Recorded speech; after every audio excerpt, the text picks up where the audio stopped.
চোখ বন্ধ করে কল্পনা করুন, আপনি ১৪০০ বছর আগের মদিনায় আছেন। একদিকে ভোরের মৃদু আলো, অন্যদিকে অজানা এক শোকের ছায়া। চারদিকে চাপা কান্নার শব্দ। মসজিদে নববীতে হাজারো সাহাবী একত্রিত। কিন্তু তাদের চোখে আনন্দ নেই, মুখে হাসি নেই। তাদের প্রত্যেকের হৃদয়ে একটি প্রশ্ন, আমাদের প্রিয় নবীজি সাল্লাল্লাহু আলাইহি ওয়াসাল্লাম কেমন আছেন? সমস্ত মদিনা যেন শোকে স্তব্ধ। বাতাস ভারী হয়ে এসেছে, পাখিরাও আজ নীরব। শুক্রবার, নবীজি সাল্লাল্লাহু আলাইহি ওয়াসাল্লামের শারীরিক অবস্থা অত্যন্তই খারাপ। এদিন তিনি কিছু সময় চেতনা অবস্থায় থাকতেন, আবার কিছু সময় অজ্ঞান অবস্থায় থাকতেন। আব্দুল্লাহ ইবনে মাসউদ রাদিয়াল্লাহু তাআলা আনহু সহ কয়েকজন সাহাবী রাসূলুল্লাহ সাল্লাল্লাহু আলাইহি ওয়াসাল্লামের ঘরে গেলেন। আব্দুল্লাহ ইবনে মাসউদ রাদিয়াল্লাহু তাআলা আনহু বলেন, আমি রাসূলুল্লাহ সাল্লাল্লাহু আলাইহি ওয়াসাল্লামের ঘরে গেলাম। গিয়ে তার শরীরে হাত দিয়ে দেখলাম তার প্রচণ্ড জ্বর। জ্বরে যেন তার গা পুড়ে যাচ্ছে। আমি তখন রাসূলুল্লাহ সাল্লাল্লাহু আলাইহি ওয়াসাল্লামকে বললাম, ইয়া রাসূলুল্লাহ, আপনার তো প্রচণ্ড জ্বর। তখন নবীজি সাল্লাল্লাহু আলাইহি ওয়াসাল্লাম বললেন, আমি তোমাদের দুইজনের জ্বরের সমান জ্বর ভোগ করে থাকি। তখন আব্দুল্লাহ ইবনে মাসউদ রাদিয়াল্লাহু তাআলা আনহু তাকে জিজ্ঞেস করলেন, এতে কি আপনাকে দ্বিগুণ সওয়াব দেওয়া হয়? তখন নবীজি সাল্লাল্লাহু আলাইহি ওয়াসাল্লাম বললেন, হ্যাঁ। এরপর নবীজি সাল্লাল্লাহু আলাইহি ওয়াসাল্লাম আরও বললেন, আমাদের নবীগণের বিপদ আপদ এবং পরীক্ষা আমাদের জন্য দ্বিগুণ করা হয়, আবার আমাদের সওয়াবও আমাদের জন্য দ্বিগুণ করা হয়। তারপর নবীজি সাল্লাল্লাহু আলাইহি ওয়াসাল্লাম আরও বললেন, আল্লাহর কসম, পৃথিবীর বুকে এমন কোনো মুসলিম নেই যে কোনো রোগ ব্যাধিতে আক্রান্ত হলে আল্লাহ তাআলা তার মাধ্যমে তার গুনাহ ঝরিয়ে দেন না। এরপর নবীজি সাল্লাল্লাহু আলাইহি ওয়াসাল্লাম তার প্রচণ্ড জ্বর নিয়ে বললেন, আল্লাহ ইহুদি এবং নাসারাদিককে ধ্বংস করুন, কেননা ওরা ওদের নবীগণের সমাধি সমূহকে সিজদার স্থলে পরিণত করেছে। আরব ভূমিতে কোনো অবস্থায় দুটি ধর্মের অস্তিত্ব থাকবে না। এরপর নবীজি সাল্লাল্লাহু আলাইহি ওয়াসাল্লাম আবার চেতনা হারালেন। সেই দিনের মতো সাহাবীগণ রাসূলুল্লাহ সাল্লাল্লাহু আলাইহি ওয়াসাল্লামকে আর কিছু না বলে সেখান থেকে চলে গেলেন। শনিবার দিন নবীজি সাল্লাল্লাহু আলাইহি ওয়াসাল্লামের শারীরিক অবস্থার কিছুটা উন্নতি হলো। তখন হযরত আবু বকর রাদিয়াল্লাহু তাআলা আনহু মসজিদে নববীতে জোহরের নামাজ পড়াচ্ছিলেন। নবীজি সাল্লাল্লাহু আলাইহি ওয়াসাল্লাম মসজিদে নববীতে যেতে চাইলেন। তখন তিনি হযরত আব্বাস রাদিয়াল্লাহু তাআলা আনহুর কাঁধে ভর দিয়ে মসজিদে নববীতে গিয়ে জামাতে শরীক হলেন। রাসূলুল্লাহ সাল্লাল্লাহু আলাইহি ওয়াসাল্লামকে দেখে সাহাবীগণ পিছনের দিকে সরতে চাইলেন। হযরত আবু বকর রাদিয়াল্লাহু তাআলা আনহু তার ইমামতির স্থান থেকে পিছনে সরতে নিলে নবীজি সাল্লাল্লাহু আলাইহি ওয়াসাল্লাম তাকে ইশারায় নিষেধ করলেন এবং তিনি নিজে হযরত আবু বকর রাদিয়াল্লাহু তাআলা আনহুর পাশে গিয়ে নামাজ আদায় করলেন। নামাজ আদায়ের পরেই হুজুরে পাক সাল্লাল্লাহু আলাইহি ওয়াসাল্লাম শারীরিক অসুস্থতার জন্য আবার হযরত আয়েশা সিদ্দিকা রাদিয়াল্লাহু তাআলা আনহার ঘরে গেলেন। আর আস্তে আস্তেই নবীজি সাল্লাল্লাহু আলাইহি ওয়াসাল্লামের সেই অন্তিম মুহূর্তটি একেবারেই নিকটে আসছিল। এর পরদিন রবিবার ভোরেই নবীজি সাল্লাল্লাহু আলাইহি ওয়াসাল্লাম তার অধীনে থাকা সবগুলো গোলামকে মুক্ত করে দিলেন। হাদিস শরীফে বর্ণিত রয়েছে, ওই সময় নবীজি সাল্লাল্লাহু আলাইহি ওয়াসাল্লামের অধীনে ৪০ জন গোলাম ছিলেন। গোলামদেরকে মুক্ত করে দেওয়ার পর রাসূলুল্লাহ সাল্লাল্লাহু আলাইহি ওয়াসাল্লাম অন্যদিকে মনোযোগ প্রদান করলেন। তারপর তিনি হযরত আয়েশা সিদ্দিকা রাদিয়াল্লাহু তাআলা আনহাকে ডেকে বললেন, আয়েশা, ঘরের ভিতরে আর কি রয়েছে? তখন হযরত আয়েশা সিদ্দিকা রাদিয়াল্লাহু তাআলা আনহা বললেন, ঘরের ভিতরে ৭টি স্বর্ণমুদ্রা রয়েছে। তখন হুজুরে পাক সাল্লাল্লাহু আলাইহি ওয়াসাল্লাম হযরত আয়েশা সিদ্দিকা রাদিয়াল্লাহু তাআলা আনহাকে তখনই তা গরিবদেরকে বন্টন করে দিতে আদেশ করলেন। কারণ দুনিয়ার সম্পদ যতই কম হোক না কেন, তা ঘরে রেখে আল্লাহর প্রিয় রাসূল তার প্রিয় আল্লাহ পাকের সাথে সাক্ষাৎ করতে যাবেন, তা তার জন্য বড়ই লজ্জাকর। হুজুরে পাক সাল্লাল্লাহু আলাইহি ওয়াসাল্লামের আদেশ অনুসারে ওই ৭টি স্বর্ণমুদ্রা সহ তার ঘরে যথাসম্ভব যা কিছু রয়েছে সবকিছুই তার সামনে নিঃস্ব এবং দিন দুঃখীদের মাঝে বন্টন করে দেওয়া হলো। এমনকি তার ঘরে তার জীবনের শেষ রাতে আলো জ্বালানোর মতো তেলটুকু কেনার সম্বল রইল না। এক প্রতিবেশীর কাছে ধার করে এনে সেই রাত্রে আলো জ্বালানো হলো। নবীজি সাল্লাল্লাহু আলাইহি ওয়াসাল্লামের মৃত্যুকালে তার পবিত্র দেহ বর্মটি কিছু গমের পরিবর্তে এক ইহুদির কাছে বন্ধক রাখা ছিল, আর তার ব্যক্তিগত যুদ্ধাস্ত্রসমূহ মুজাহিদগণের মধ্যে তিনি দান করে দিলেন। আর এই দিন হুজুরে পাক সাল্লাল্লাহু আলাইহি ওয়াসাল্লামের প্রিয় সাহাবীগণ তার জন্য ঔষধের ব্যবস্থা করলেন। এদিন তিনি বারবার জ্ঞান হারিয়ে ফেলছিলেন। চেতনা অবস্থায় সাহাবীগণ তাকে ওষুধ খাওয়াতে চাইলে তিনি তাতে সম্মত হলেন না। তারপর আবার যখন তিনি অজ্ঞান হয়ে পড়লেন, তখন তার মুখের ভিতরে ওষুধ ঢেলে খাওয়ানো হলো। জ্ঞান ফিরে আসার পর রাসূলুল্লাহ সাল্লাল্লাহু আলাইহি ওয়াসাল্লাম অনুভব করলেন যে তাকে ওষুধ খাইয়ে দেয়া হয়েছে। তখন তিনি তাদেরকে বললেন, আমি কি তোমাদেরকে নিষেধ করিনি? সুতরাং তোমাদের শাস্তি হলো এই যে, হযরত আব্বাস রাদিয়াল্লাহু তাআলা আনহু ব্যতীত তোমাদের সবার মুখে ঔষধ ঢেলে দেওয়া হবে, কেননা তিনি এই কাজে অংশগ্রহণ করেননি।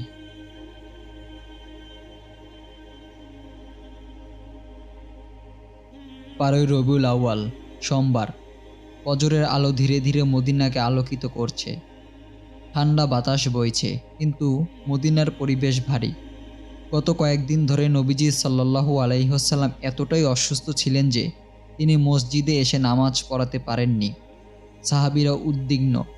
আজও তারা ফজরের নামাজের জন্য মসজিদে একত্রিত হয়েছেন, কিন্তু প্রত্যেকের মনেই একটাই প্রশ্ন, রাসূলুল্লাহ সাল্লাল্লাহু আলাইহি ওয়াসাল্লাম কেমন আছেন?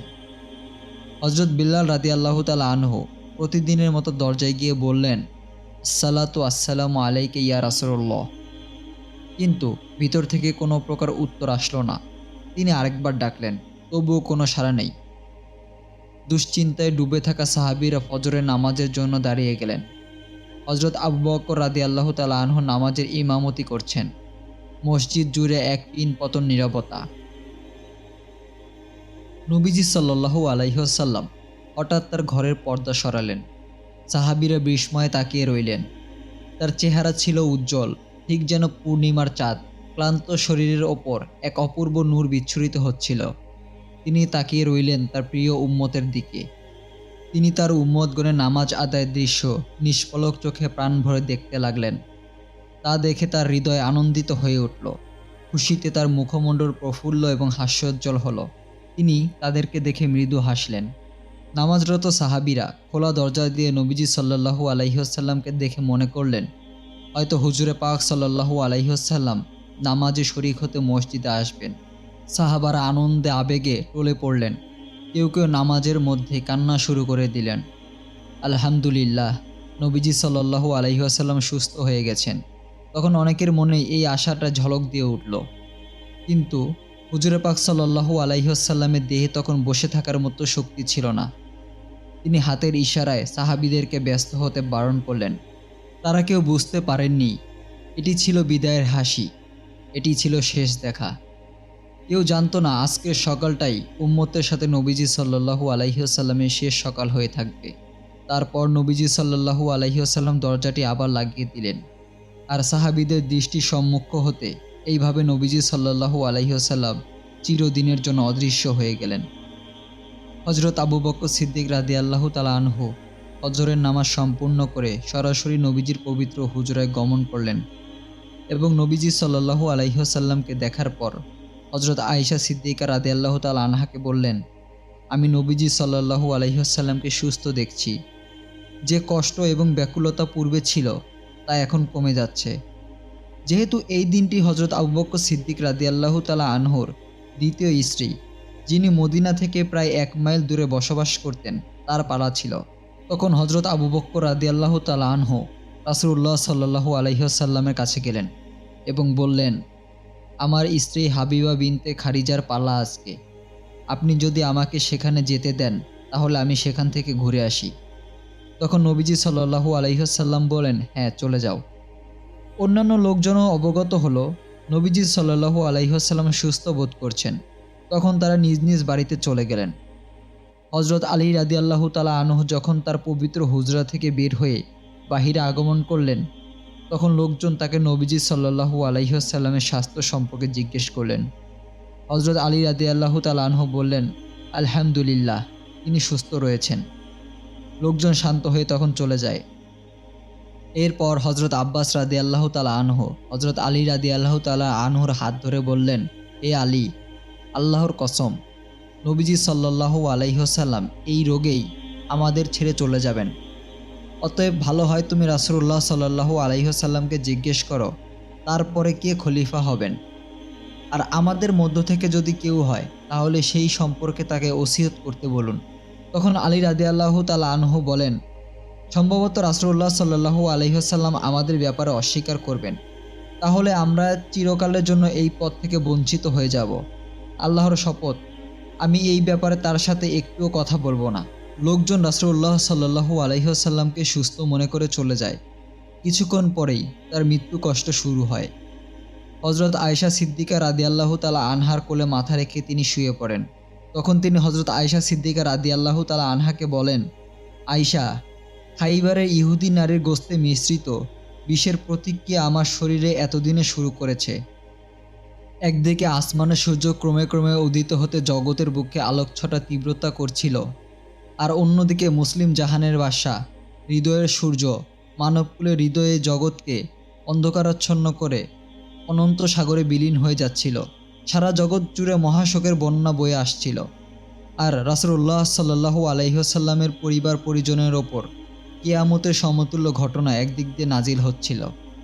হুজুরে পাক সাল্লাল্লাহু আলাইহি ওয়াসাল্লাম বারবার জ্ঞান হারাচ্ছিলেন এবং জ্ঞানপ্রাপ্ত হচ্ছিলেন। তার শয্যার পাশে যারা বসেছিল তারা তার অবস্থা দেখে কান্না শুরু করে দিয়েছিল।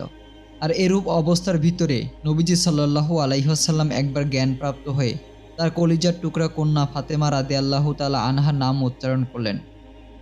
হযরত ফাতেমা রাদিয়াল্লাহু তাআলা আনহা ছুটে এসে রাসূলুল্লাহ সাল্লাল্লাহু আলাইহি ওয়াসাল্লামের পাশে বসে ঝুঁকে পড়লেন। তিনি তার পিতার করুণ অবস্থা দেখে তার পবিত্র দেহের ওপর উপর হয়ে পড়েছিলেন এবং ব্যাকুলভাবে কাঁদতে শুরু করলেন। নবীজি সাল্লাল্লাহু আলাইহি ওয়াসাল্লাম তার প্রিয় কন্যার এরূপ ব্যাকুলতা দেখে বললেন, আমার স্নেহের মা, তুমি আর কেঁদো না। তোমাদের কাছ থেকে বিদায় হয়ে গেলে ধৈর্যহারা হইও না, বরং ইন্না লিল্লাহি ওয়া ইন্না ইলাইহি রাজিউন পাঠ করো, তাতে শান্তি লাভ করবে। তখন হযরত ফাতেমা রাদিয়াল্লাহু তাআলা আনহা বললেন, বাবা, আপনিও কি তাতে শান্তি পাবেন? হুজুরে পাক সাল্লাল্লাহু আলাইহি ওয়াসাল্লাম বলেন, হ্যাঁ, আমিও শান্তি পাব। হুজুরে পাক সাল্লাল্লাহু আলাইহি ওয়াসাল্লামের কন্যা ফাতেমা রাদিয়াল্লাহু তাআলা আনহার সাথে এইসব কথাবার্তা বললেন। এরই মধ্যে তার রোগের যন্ত্রণা আবার ভীষণভাবে বেড়ে গেল। তার অস্থিরতার মাত্রা এতটাই পরিমাণ বৃদ্ধি পেল, তা দেখে ফাতিমা রাদিয়াল্লাহু তাআলা আনহার বুক চিরে যেতে লাগলো। তিনি নিজেকে কিভাবে শান্তি দেবেন তিনি ভেবেই পাচ্ছিলেন না, কেবল একমাত্র আল্লাহ তাআলার কাছেই প্রার্থনা করছিলেন। আর ইতিমধ্যে হুজুরে পাক সাল্লাল্লাহু আলাইহি ওয়াসাল্লাম ফাতেমা রাদিয়াল্লাহু তাআলা আনহাকে কি যেন বলার জন্য হাত দ্বারা ইশারা করে ডাকলেন। হযরত ফাতেমা রাদিয়াল্লাহু তাআলা আনহা তার দিকে ঝুঁকে পড়লেন এবং রাসূলুল্লাহ সাল্লাল্লাহু আলাইহি ওয়াসাল্লামের মুখের কাছে তার কান নিলেন। তখন হুজুরে পাক সাল্লাল্লাহু আলাইহি ওয়াসাল্লাম অত্যন্ত মৃদু স্বরে তাকে বললেন, মা আমার, আমি তোমাদের কাছ থেকে বিদায় নিচ্ছি। আল্লাহর ওপর ভরসা করে ধৈর্য ধারণ করো। তা শুনে ফাতেমা রাদিয়াল্লাহু তাআলা আনহা অস্থিরভাবে কেঁদে উঠলেন। তখন হুজুরে পাক সাল্লাল্লাহু আলাইহি ওয়াসাল্লাম তাকে আবার হাতের ইশারায় কাছে ডাকলেন। এরপর রাসূলুল্লাহ সাল্লাল্লাহু আলাইহি ওয়াসাল্লাম বললেন, তুমি এত ব্যাকুল হইও না, অতি শীঘ্রই তোমার সাথে আমার বেহেশতে দেখা হবে। আর এই কথা শুনে ফাতেমা রাদিয়াল্লাহু তাআলা আনহার চেহারায় মৃদু হাসি রেখা দেখা গেল। তিনি বুঝতে পারলেন পিতা বিচ্ছেদের জ্বালা তাকে বেশি দিন সইতে হইবে না। হুজুরে পাক সাল্লাল্লাহু আলাইহি ওয়াসাল্লামের অবস্থা তখন অবনতির দিকে ধাবিত হচ্ছিল। ফাতেমা রাদিয়াল্লাহু তাআলা আনহা বারবার ব্যাকুল কণ্ঠে বলছিলেন, হায় আমার আব্বাজানের কি কষ্ট হচ্ছে, হায় মাবুদ, আমার পিতার কষ্ট হালকা করে দিন। হুজুরে পাক সাল্লাল্লাহু আলাইহি ওয়াসাল্লাম তখন বললেন, মা ফাতিমা, তোমার পিতাকে আজকের পর আর কখনোই কোনো প্রকার কষ্টের সম্মুখীন হতে হবে না। নবীজি সাল্লাল্লাহু আলাইহি ওয়াসাল্লামের এই অবস্থা দেখে তার নাতি ইমাম হাসান রাদিয়াল্লাহু তাআলা আনহু এবং ইমাম হোসাইন রাদিয়াল্লাহু তাআলা আনহু ব্যাকুলভাবে কান্না শুরু করে দিলেন। তখন হুজুরে পাক সাল্লাল্লাহু আলাইহি ওয়াসাল্লাম তাদেরকে নিজের কাছে টেনে নিলেন এবং তাদের কপালে চুমো দিয়ে বললেন, তোমরা আমার এই হৃদয়ের পুতুলদেরকে সম্মান করো, তাদেরকে দেখে রেখো। তারপর তিনি মহিষীগণকে প্রয়োজনীয় উপদেশ দিলেন।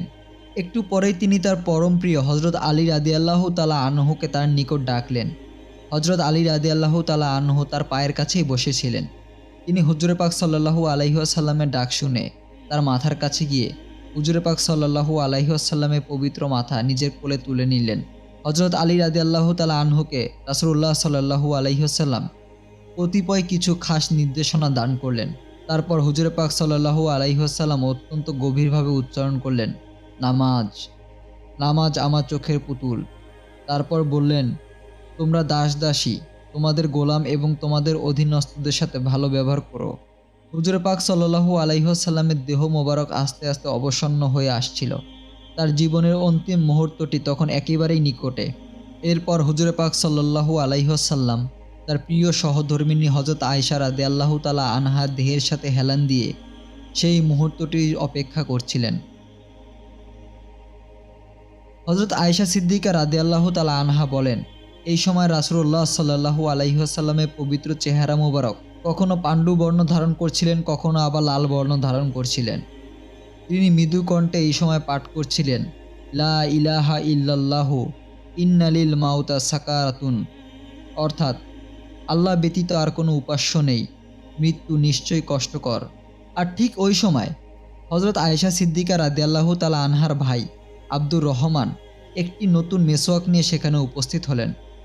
হুজুরে পাক সাল্লাল্লাহু আলাইহি ওয়াসাল্লাম মেসওয়াকের দিকে এক দৃষ্টিতে তাকিয়ে রইলেন। তার এই লক্ষ্য দেখে হযরত আয়েশা সিদ্দিকা রাদিয়াল্লাহু তাআলা আনহা বুঝতে পারলেন হুজুর পাক সাল্লাল্লাহু আলাইহি ওয়াসাল্লাম মেসওয়াক করতে চাইছেন। তাই তিনি মেসওয়াকখানা নিজের হাতে নিয়ে মুখ দিয়ে চিবিয়ে হুজুরে পাক সাল্লাল্লাহু আলাইহি ওয়াসাল্লামের হাতে নরম করে দিলেন। হুজুরে পাক সাল্লাল্লাহু আলাইহি ওয়াসাল্লাম তখন অবিকল একজন সুস্থ মানুষের মতো মেসওয়াক করলেন। তাতে তার দাঁতগুলো আরও উজ্জ্বল এবং ঝকঝকে হয়ে উঠল, যেন দাঁত থেকে নূর ঝরছিল। হঠাৎ করেই হুজুরে পাক সাল্লাল্লাহু আলাইহি ওয়াসাল্লামের হাত পা অসাড় হয়ে গেল। হযরত আয়েশা সিদ্দিকা রাদিয়াল্লাহু তাআলা আনহা তাড়াতাড়ি হুজুরে পাক সাল্লাল্লাহু আলাইহি ওয়াসাল্লামের মাথা নিজের বুকের ওপর উঠিয়ে নিলেন। এরপর তিনি অত্যন্ত কোমলভাবে হুজুরে পাক সাল্লাল্লাহু আলাইহি ওয়াসাল্লামের মাথায় হাত বুলাতে লাগলেন এবং হুজুরে পাক সাল্লাল্লাহু আলাইহি ওয়াসাল্লামের দিকে তাকিয়ে পাঠ করতে রাখলেন, বাড়ির রাফিকুল আলা, বাড়ির রাফিকুল আলা। আর এই বাক্য তৃতীয়বার উচ্চারণ করার সঙ্গে সঙ্গেই রাসূলুল্লাহ সাল্লাল্লাহু আলাইহি ওয়াসাল্লামের পবিত্র চোখ দুটি নিমীলিত হয়ে গেল এবং তার পবিত্র রূহু তার দেহপিঞ্জর ত্যাগ করে তার পরম প্রিয় বন্ধু আল্লাহ পাকের নিকট প্রস্থান করলেন।